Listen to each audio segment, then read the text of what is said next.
Merupakan mobil yang kami rental di Amerika Serikat. Merupakan mobil yang cocok untuk di negara ini.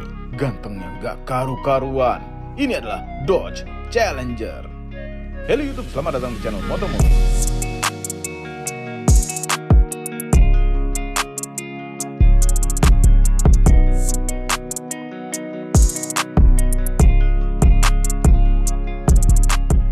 Saat kami memilih mobil untuk kami pakai di Amerika, tentu mobil yang Amerika sekali, muscle car. Kebetulan yang ada adalah Dodge Challenger. Sebelum kami bahas lebih dalam lagi mengenai mobil ganteng ini, kami bahas dulu sejarahnya, karena mobil legend ini punya banyak sejarah. Semua gara-gara Ford Mustang. Yes, tahun 1964 Ford Mustang keluar. Tidak lama kemudian semakin tinggi pula permintaan masyarakat pada mobil sedan kecil 2 pintu bertenaga besar, muscle car. Sebenarnya tidak semua tipe bisa disebut muscle car, hanya yang mesinnya besar-besar saja, yang V8. Anyway, setelah Mustang populer, Dodge menantang Ford dengan Dodge Challenger di tahun 69. Challenger sendiri artinya adalah penantang. Challenger generasi pertama ini ada pilihan mesin inline 6 3700cc single karburator sampai dengan V8 7200cc 4 barrel bertenaga 385 horsepower. Oh, ada juga yang bermesin Hemi 7000cc 2 kali 4 barrel, jadi 8 barrel dengan tenaga 425 horsepower. Wah, itu awal tahun 70-an sudah bisa melipat aspal. Generasi pertama ini dari awal produksi sampai tahun 75 laku 165.000 unit lebih. Namun setelah itu produksi dihentikan. Gelap untuk Challenger. Tiba-tiba tahun 1978 muncul generasi kedua dari Challenger. Tapi sedih sekali, itu merupakan mobil Mitsubishi Galant Lambda yang di-rebadge. Rusaklah nama Challenger. Bahkan mesinnya pun jadi hanya 4 silinder. Diproduksi sampai tahun 83 saja. Kemudian hilang lagi. Namun akal sehat dari Dodge keluar. Mereka mulai membuat Challenger lagi yang bukan rebadge dari mobil manapun. Tahun 2008 lahirlah Challenger yang baru, yang modern, yang asli. Luar biasa, dari 2008 sampai sekarang tidak ganti model. Untuk ukuran mobil modern sangat jarang ada yang bisa bertahan lebih dari 10 tahun. Namun ini tidak terlihat kuno sama sekali. Padahal desain retro biasanya agak susah bertahan lama. Dengan bonet yang panjang khas muscle car, atap yang pendek. Tutup bensinnya pun dimuliakan dengan krom begini. Seperti ngasih tahu kalau boros, sering minta bensin. Yang paling keren juga kap mesinnya, ada tonjolan, tapi bukan digigit nyamuk. Seperti ada supercharger dalamnya. Kita buka kap mesinnya, tidak ada supercharger sama sekali. Bahkan ini bukan mesin V8, ini adalah mesin V6, karena ini merupakan entry levelnya Challenger. V6 yang dipakai adalah mesin Pentastar 3600cc. Suatu mesin yang sama yang ditemukan pada Jeep JK atau Jeep JT Gladiator. Menghasilkan tenaga 303 horsepower. Yes, tidak pelan-pelan amat sebenarnya. Menyalurkan tenaganya ke roda belakang melalui gearbox otomatis 8 speed. Untuk versi yang lebih kencang, mesinnya ngeri-ngeri dan terdengar sangat haus.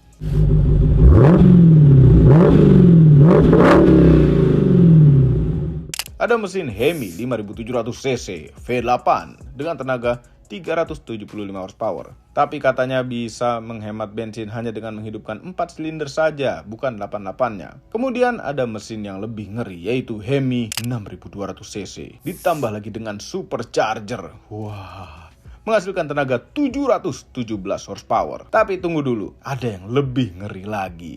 Untuk tipe SRT Jailbreak Hemi 6200cc juga, tapi memakai sebutan high output. Ini menghasilkan tenaga 807 horsepower dengan torsi maksimal hampir 1000 Nm. Luar biasa torsi semacam itu ke roda belakang. Bisa nangis-nangis itu ban. Bicara soal ban, untuk Challenger mesin culun sewaan kami ini adalah 245, tebal 45, dan velg 20 inch. Pas sekali sepertinya pakai 20 inch. Semakin lama ngeliatin mobil ini, jadi semakin suka. Semakin ingin beli di Indonesia. Tapi velgnya bikin jadi kelihatan remnya. Dan remnya itu kecil. Bukan rem macam rem competition. Bukan big brake kit. Kami baru sadar kenapa mobil macam ini tidak belang ukuran ban depan dan belakangnya. Mobil ini tipikal muscle car, coupe 2 pintu, tidak praktis. Jok belakangnya sempit. tapi besar. Panjang total mobil ini adalah 5022 mm. Wah, 5 meter lebih. Wheelbase-nya 2946 mm. Ini berarti overhangnya panjang-panjang. Apalagi belakangnya. Tapi itu yang membuat jadi keren. Challenger ini keren dari semua sisi sampai ke belakang. Sayang sekali itu knalpot hanya frame saja. Lubang asli knalpotnya ada di dalamnya sebenarnya. Kemudian bagasinya. Kecil. 2 koper besar harus melipat 1 jok belakang yang terbelah 60-40. Karena dulu populer penculikan orang dimasukkan ke dalam bagasi di Amerika ini, maka peraturan Amerika mewajibkan pabrikan mobil untuk membuat handle darurat yang glow in the dark dari dalam bagasi. Biar yang diculik bisa kabur. Sekarang saatnya kami membawa Anda masuk ke dalam Dodge Challenger Amerika. Diawali dengan duduk belakangnya. Masuknya tinggal melipat senderan jok. Dengan badan kami yang sudah kurus tidak masalah. Duduk belakangnya masih muat. Kaki masih bisa masuk bawah, dengkul masih ada jarak. Dan ada AC. Ini di belakang posisi nyetir kami, tinggi kami adalah 174. Nggak ada cup holder apa-apa di pinggir, tapi ada armrest di tengah. Dan ada cup holdernya 2. Lumayan. Di tengah juga masih ada seat belt. Jadi masih bisa ditempatin tengah walaupun posisi tidurnya besar sekali ini. Mobil rear wheel drive. Headroomnya masih ada cukup. Oke juga nih belakangnya. Yes, di luar dugaan memang. Karena ternyata di belakang sini masih menyisakan knee room. Dan kaki bisa masuk ke bawah jok depan. Tapi ya pasti tersiksa sekali bertiga di belakang mobil ini. Mengingat posisi tidurnya besar sekali untuk ruangan couple.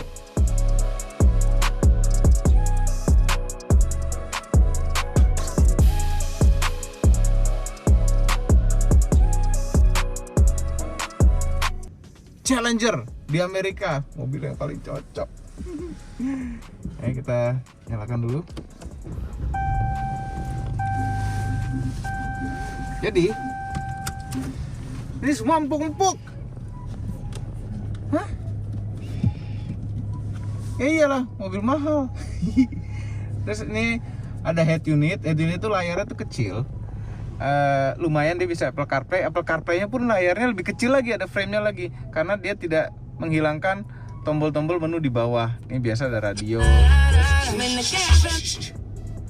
Terus climate, suhu, AC itu bisa diatur dari sini juga. Bisa juga dari tombol-tombol fisik di bawah.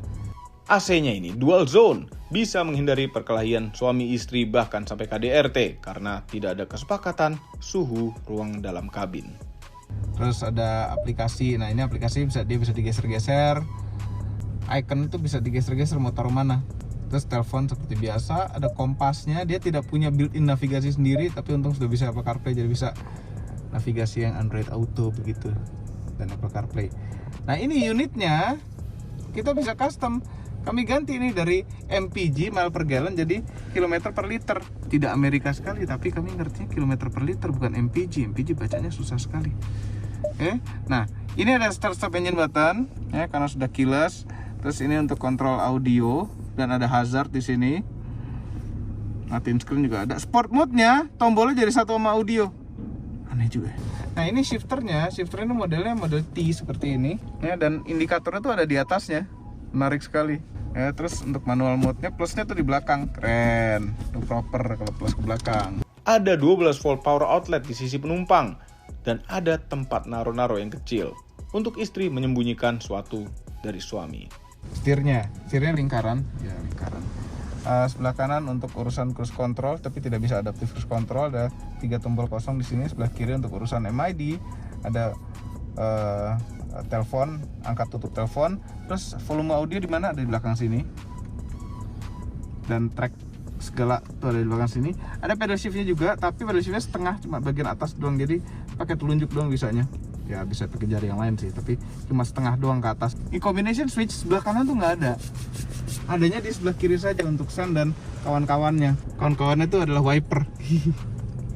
Instrument cluster ada MID besar di tengah. Menu-menunya banyak sekali, termasuk kami baru tahu bahwa kurang angin ban depan kiri. Ada performance meternya, dia bisa tes 0-100 langsung di sini tanpa alat. Terus ada indikator-indikator dan ada fuel ekonominya juga tentu ya. Nah juga MID. speedometernya ngeliatnya tuh agak susah, kecil dan angkanya tuh bentuknya lingkaran, tapi inilah klasiknya seperti ini. RPM-nya juga agak susah ngelihatnya, tapi inilah ya klasik. Namanya juga retro ya seperti ini. Di sebelah kiri ada urusan lampu-lampu, lampunya tuh ada autonya juga, dipencet itu bisa jadi fog lamp. Kemudian ada untuk menerang gelapkan interior. Nah, bukan interior sebenarnya, illumination dari semua yang ada di dalam. Cuma kalau kita gedein habis tuh jadi termasuk nyalain lampu kabin. Tuh Amerika sekali ya. Di Jeep tuh masih begitu, di CJ kami aja begitu. Tombol bagasi juga ada di sini. Power window standar seperti ini. Suara central lock-nya tuh halus sekali. Dan masih model tonjokan. Apa sih namanya? Pentolan. Buka pintunya agak ngumpet di bawah. Tapi nggak apa-apa. Kalau udah hafal ya, nggak ada masalah. Kemudian ini ada 3 tombol. Ini khas Amerika nih. Ini untuk buka garasi. Ini pintu garasi 1, 2, 3. Kita bisa set. Auto day night di spion tengahnya. Ini tentu ada vanity mirrornya. Terus kalau kita buka untuk samping, ini kalau kurang panjang gimana nih? Bisa ditarik seperti ini dan bisa panjangin lagi sedikit. Ada lagi di sini. Kemudian kepraktisan. Ada tempat kacamata, turun ke bawah. Ada 2 buah cup holder. Ada ruangan di dalam konsol tengah ini. Ada 12 volt power outlet dan 2 colokan USB dan 1 auxiliary in.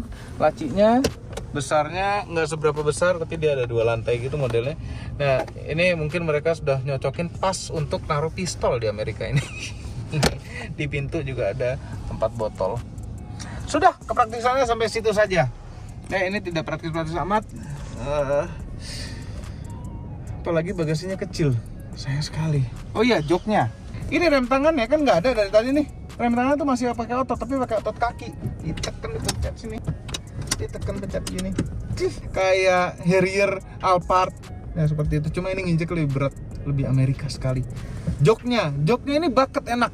Nah, pengaturannya itu cukup banyak, kecuali senderannya itu masih tetap pakai otot, tapi teman-temannya enggak.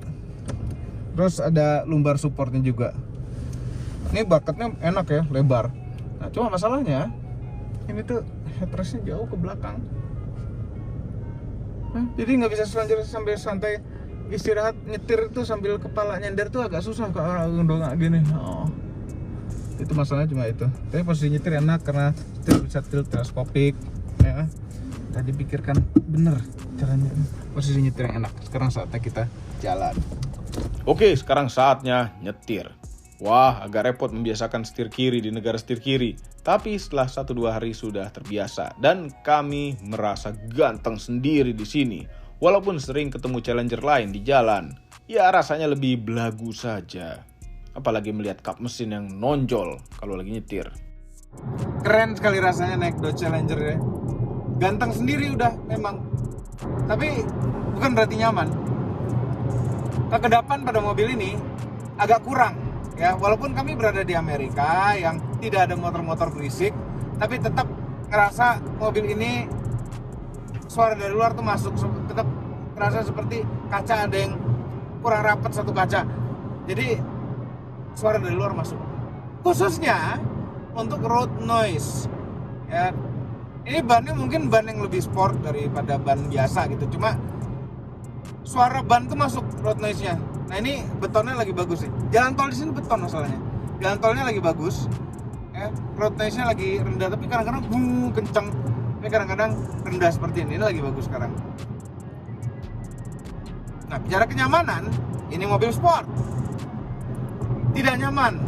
Begitu ada jalanan jelek terasa sekali bantingannya. Begitu ada polisi tidur terasa sekali bantingannya. Dan kami sempat lewatin pos tidur. Ini jarang-jarang ada pos tidur di San Francisco. Atau mentok moncongnya. Jadi depan tuh ada lipsnya yang cukup rendah dan mancung. Kemarin sempat masuk hotel juga mentok juga lipsnya itu. Mudah-mudahan nggak merusak. Rental ya kan. Mobil ini tidak nyaman, tapi apakah stabil? Stabil.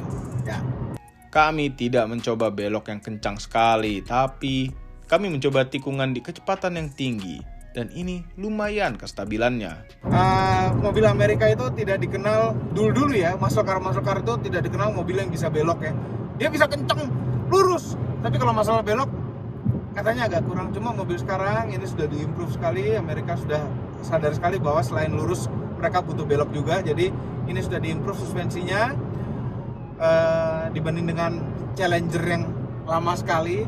Nah ini sekarang belok sudah jauh bisa lebih stabil dibanding dengan yang dulu. Nah, setirnya itu pun cukup direct, tapi tetap lebih direct yang mobil-mobil seperti BMW M3, M4 gitu, tetap lebih direct yang itu.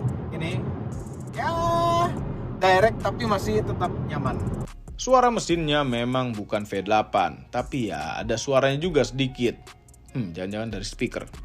0 ke 100 km per jam berdasarkan data yang ada di MID dari pengetesan penyewa sebelumnya adalah ini. Ya, coba kita gaspol dikit ya. Di sport mode. Di sport mode itu gas lebih sensitif dan gigi lebih milih ke gigi yang lebih rendah. Nggak menjambak, nggak menggigit tadi dari 60 ya, 60 mile per hour dari 100. Itu nggak menjambak dan nggak menggigit, tapi ya ada lah isinya sedikit yang pasti terasa itu kalau misalnya dari 0 start jalan itu lebih terasa dibandingkan dengan rolling start seperti ini. Remnya sudah cukup oke, nyaman dan menggigit. Rasa remnya itu seperti rasa rem mobil mahal. Bagaimana dengan kehematannya? Ini 6 silinder 3600 cc. Pasti lebih irit daripada V8-nya. Di dalam kota San Francisco yang cukup lancar dibandingkan dengan Jakarta, lumayan. Masih dapat 9 km per liter. Sedangkan di luar kota dengan kecepatan rata-rata 110 km per jam dapat 13 km per liter. Hemat juga untuk bentuk muscle car. Di tol sayang sekali tidak ada adaptive cruise control. Mobil yang sudah sekeren ini nggak pakai adaptive cruise control. Kenapa? Dan kami tidak suka spionnya. Spionnya ini seperti ngelihat spionnya CJ7 ya. Spionnya tuh nggak enak sekali karena kurang cembung. Andai dia lebih cembung tuh enak. Ini bagus buat di tol. Spion yang tidak cembung ini agak cenderung rata. Lebih bagus buat di tol karena bisa melihat lebih jauh, lebih jelas untuk lebih jauh. Tapi kalau masalah urusan lagi parkir, itu ngeliat ke bawah gini susah. Ya nggak lebar gitu pandangannya. Itulah spion Dodge Challenger. Itulah spion mobil Amerika. Nah begitu dia bikin agak lebar dikit, agak luas dikit, itu kayak di sebelah kanan ada tulisan itu. Kayak di Cherokee, object in mirror are closer than they appear. Dan pada saat nyetir gini paling tidak suka pada saat ngelewatin perempatan kalau masuk ke jalan gitu ya, karena kita harus melihat suatu blind spot di mobil ini yang sangat blind sekali, yaitu kanan belakang itu ini sama seperti di kiri sini ya. Pilar C-nya itu tebal sekali sehingga susah untuk melihat apa-apa. Nah kejadiannya di kanan belakang agak susah melihatnya, dan mobil begitu ada persis di sebelah kanan kita agak munduran dikit, benar-benar blind spot, di spion nggak kelihatan, di jendela pun nggak kelihatan. Mobil ini sangat tidak sempurna. Overall nyetirnya itu tidak menyenangkan. Mobilnya terasa terlalu besar. Andai ini V8 yang mengeluarkan suara V8 pasti jauh beda rasanya. Tapi kami tetap suka, seperti membawa nama besar Dodge Challenger. Sayang sekali, walaupun mobil ini baru 7.000-an miles odometernya, itu sekitar 11.000 km, tapi sudah ada beberapa yang tidak enak. Misalnya kaki-kaki depan, urusan steering sudah ada bunyi-bunyi, dan entah kenapa keseluruhan bodinya itu agak terasa kurang kokoh. Ya, ini mobil Amerika, mungkin wajar seperti itu. Di Indonesia ada Dodge Challenger juga yang jual, tapi hanya bisa didapatkan melalui importir umum. Overall, mengenai Dodge Challenger, merupakan muscle car yang terkeren saat ini menurut kami. V6 bisa dikatakan muscle car atau tidak ya? Yang penting bentuknya muscle car. Dari dulu tidak ada muscle car yang fun to drive memang, tapi dari dulu tidak ada muscle car juga yang jelek. cocok sekali untuk kaum pria yang normal. Semua ini adalah opini pribadi saya. Kami tim Motomobi tidak dibayar oleh siapapun dan apapun yang terlihat pada video ini. Jangan lupa tekan tombol jempol ke atas dan subscribe channel Motomobi, Omobi, dan Mesmobi apabila belum berikut dengan tombol loncengnya. Share video ini ke seluruh dunia melalui sosial media Anda dan jangan lupa follow sosial media kami yaitu Instagram. Terima kasih telah menonton. Kita meninggalkan San Francisco sekarang menuju ke Los Angeles. Tadinya kita mau lewat jalan tol. Ya cuma makan waktu 8 jam tidak termasuk berhenti-berhentinya. Akhirnya kita memutuskan untuk lewat tol aja karena takut capek ya.